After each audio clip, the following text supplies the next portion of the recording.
ding-dong muna tayo.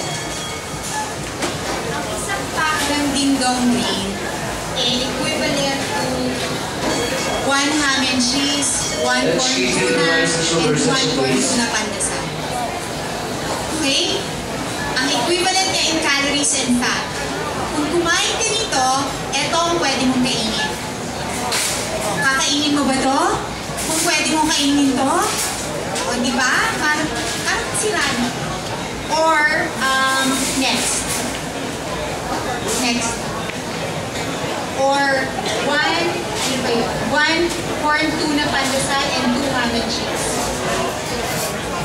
1 corn tuna pandesal and 2 ham and cheese. Pareho siya, 1 pack dito. Ito pa rin kakainin ko.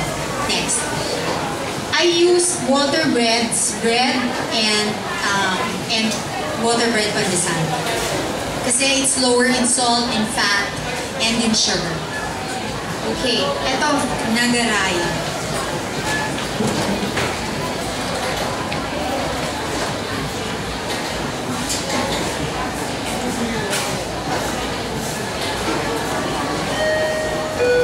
Survive sa Lido to daily ang isang Nagaraya, 6 na corn tuna pandesal. Diba? Isang Miss Nagaraya. Oo, ang isang Nagaraya is equivalent to 6 corn tuna pandesal. Ang pamilya na ito mo. Tender bites, merchandise, because 942 calories to 900. Pero tignan yung fat. It's 1/4 the fat. Available siya as I'm also going to eat service. 6 corn tunas. Ang fat niya, 13.2 grams lang. Ito, 42. Sabi ko sa inyo, 40 ang maximum. 40 to 50 grams ang maximum ng fat. Kumain ka rin isang Nagaraya, yan na.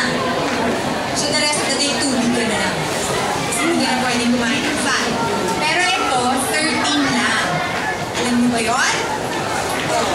So, magbasa kayo ng label. Ano pa equivalent next? Last 2 ham and cheese. Ano ba yun?